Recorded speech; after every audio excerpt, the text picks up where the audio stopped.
𝒂𝒂𝒅 back again in season 2, listening as we bring you a series of stories from the 𝒂𝒊𝒕𝒕𝒆𝒏 diaries, stories disrupting the narratives of discrimination through heartfelt and real-life stories of LBQ women. Hello, hi, I'm Pat, staying with my dad, brother, and girlfriend, whom I call a friend. The 42 days of lockdown brought a long mixed feeling for me.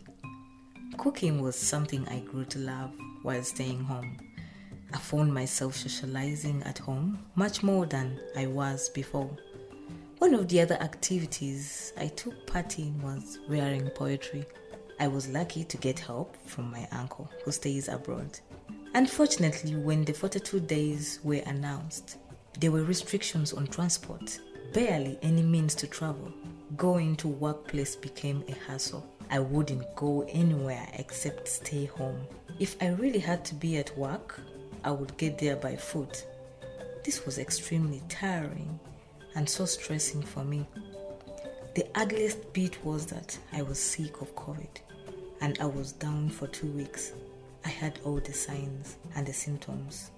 Couldn't eat, smell, taste, lots of headaches, and for a fact, I would be sweating like nothing, also feeling cold at most times. But lucky enough, I got my treatment from home and I was on natural remedies, so it helped me get well faster. Actually, I had contracted the virus from my dad, whom I had been nursing but got cured too. The fact that people were dying compared to the first wave, hearing horrible news, got me more terrified. Trust me, I was really scared. I kept on thinking, will the next minute be my last? Will I be able to wake up in the morning? So I was stressed and depressed, which made it worse for me. I became bitter with myself and I did not want to talk to anybody. But before the lockdown, I had gotten a job in the first week.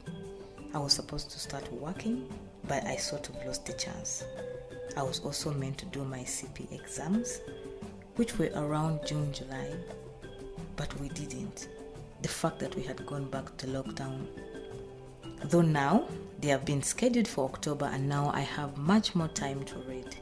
I couldn't access my friends, communication was online, and phone calls, which were pretty much costly than I'd ever anticipated.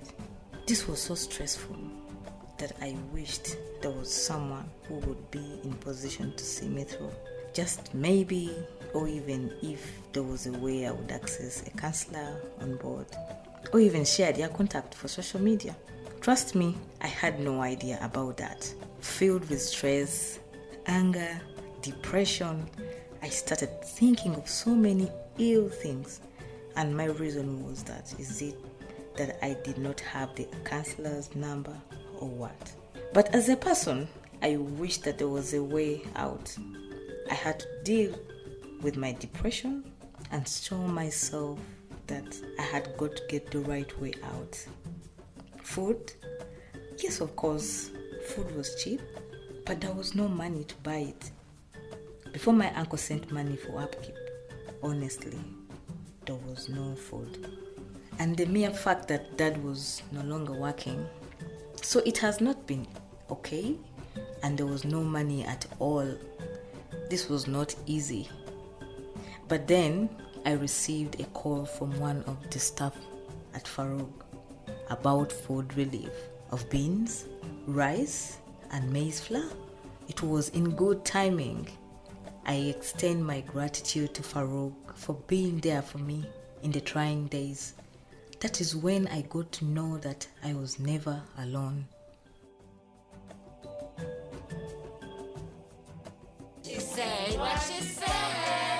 Catch us on our socials, Facebook, 𝒂𝒊𝒕𝒕𝒆𝒏 Diaries, YouTube, 𝒂𝒂𝒅. Remember to invite someone, tag someone, Subscribe, turn on the bell notification so you do not miss out on any episode.